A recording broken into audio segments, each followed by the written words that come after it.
Hi అండి. Welcome back to family buddies cooker channel. మా ఇంట్లో పాలు విరిగిపోయాయండి. యాక్చువల్‌గా చల్లారిపోయాయి గూడా.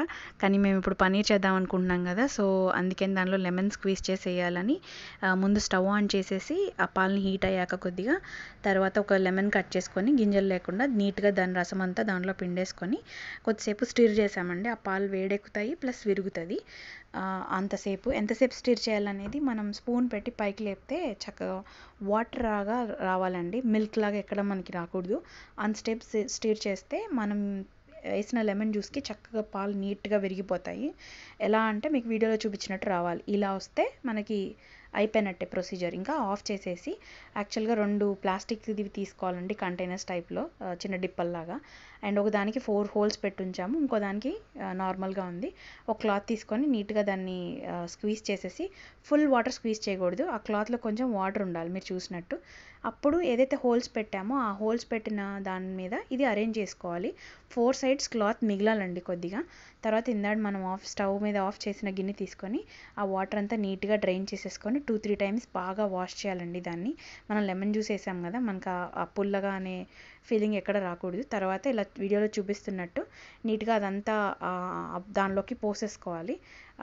లాస్ట్కి స్పూన్తో గీకి కొంచెం వాటర్ పోసి దాన్ని కూడా అందులో పోసేసుకోండి, ఎందుకంటే వాటర్ స్క్వీజ్ అయిపోతాయి కాబట్టి.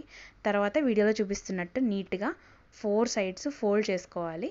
ఫస్ట్ నేను ఒక సైడ్ చేశాము, తర్వాత ఇంకో సైడ్, తర్వాత ఆ 2 సైడ్స్ కూడా నీట్గా అట్లా ప్రెస్ చేసుకుంటూ సో దట్ వాటర్ స్క్వీజ్ అయిపోయేటట్టుగా ఫోల్డ్ చేసేసుకోవాలి.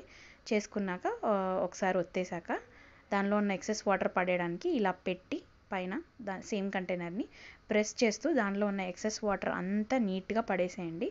పడేసేసి దాన్ని బాగా అరేంజ్ చేసుకోండి. అది కరెక్ట్గా అరేంజ్ చేస్తేనే మనకి పనీర్ ఆ షేప్లో వస్తుంది. సో ఎక్సెస్ వాటర్ అంతా తీసేసి అలా అరేంజ్ చేసుకొని దాన్ని తీసుకెళ్ళి మీరు ఎక్కడ కదపని ప్లేస్లో పెట్టి దాని మీద వెయిట్ పెట్టాలి. మా ఇంట్లో ఈ రోకలు ఉంది, అది పెట్టేశాము. రోకలి ఏమంటారో అది వెయిట్ పెట్టాము. అలా వెయిట్ పెట్టి ఉంచితే 1 డే అలా ఉంచుతారు. యాక్చువల్గా సమ్మర్ కదా, సో నేను మార్నింగ్ పెట్టి ఈవినింగ్ అలా తీసేసాను. తీసేసేటప్పటికి ఇలా వచ్చింది చూడండి. ఓపెన్ చేసి మీకు చూపిస్తున్నాను. ఓపెన్ చేసి చూస్తే చాలా చాలా బాగా వచ్చింది పన్నీర్. అండ్ తర్వాత దీన్ని యూస్ చేయకముందు నేనైతే ఒక 1 డే ఫ్రిడ్జ్లో పెట్టాను, తర్వాత యూస్ చేశాను. అంతేనండి వీడియో.